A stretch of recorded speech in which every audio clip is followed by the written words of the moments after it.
personnellement, sur le territoire sur lequel on travaille, on est sur un territoire de montagne, effectivement, donc c'est beaucoup les modifications qu'il va y avoir par rapport aux événements, aux manteaux neigeux, à la fonte des glaciers et du coup à l'alimentation des cours d'eau en fait. Je pense que c'est l'impact direct qu'on a.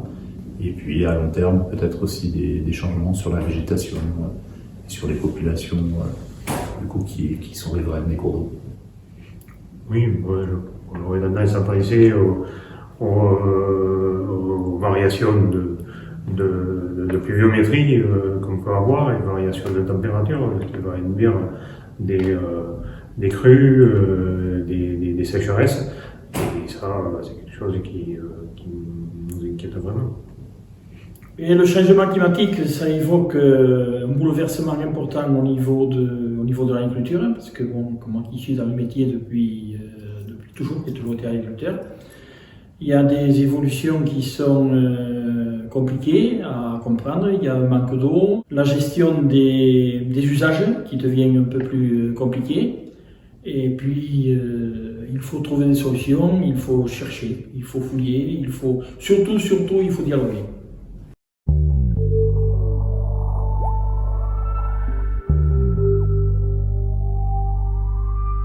Les principaux enjeux du projet Life, Eau et Climat, c'est bien évidemment d'aider le SAGE à intégrer le changement climatique dans toutes ses composantes, sur tous ses enjeux.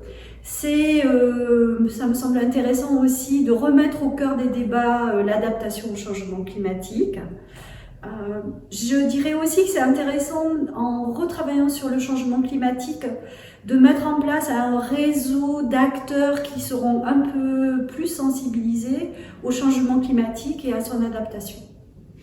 Oui, c'est ça, de faire émerger des solutions, donc améliorer le traitement des rejets des industries par exemple, et avoir des solutions aussi sur la ressource. On risque d'avoir une diminution de la quantité de l'eau superficielle, puisque le territoire, si je parle pour la Haute-Garonne, 92% de la population de la Haute-Garonne est alimentée en eau potable par de l'eau d'origine superficielle. Donc il va peut-être aussi falloir trouver d'autres ressources en eau si on a une diminution importante des débits des cours d'eau du territoire.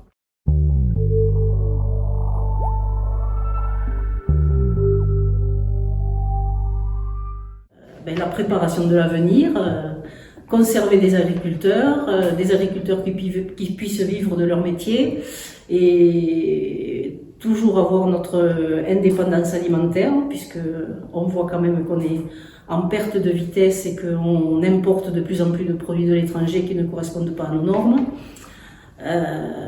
Donc préparer l'avenir et que tout le monde puisse vivre en bonne intelligence et trouver des solutions.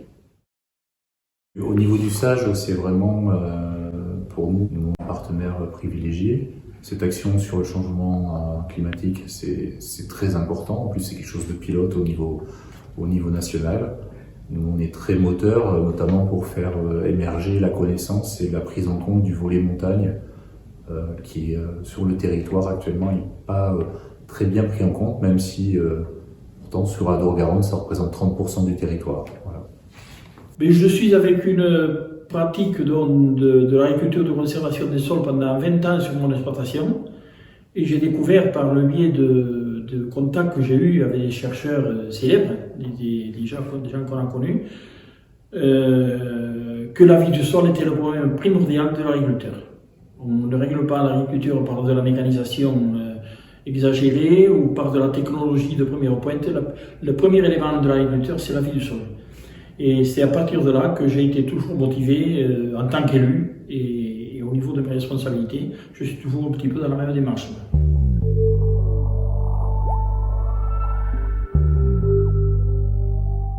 Je vais faire partie de l'atelier milieu aquatique. Donc on va attaquer et on attaque le sujet intense et très intéressant.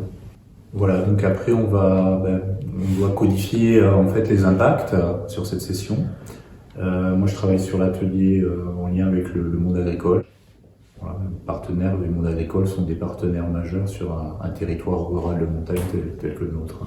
Forcément sur l'agriculture, on a travaillé sur la qualité de l'eau, la qualité des sols, le problème de l'érosion, en essayant de voir comment on peut l'aborder dans le futur.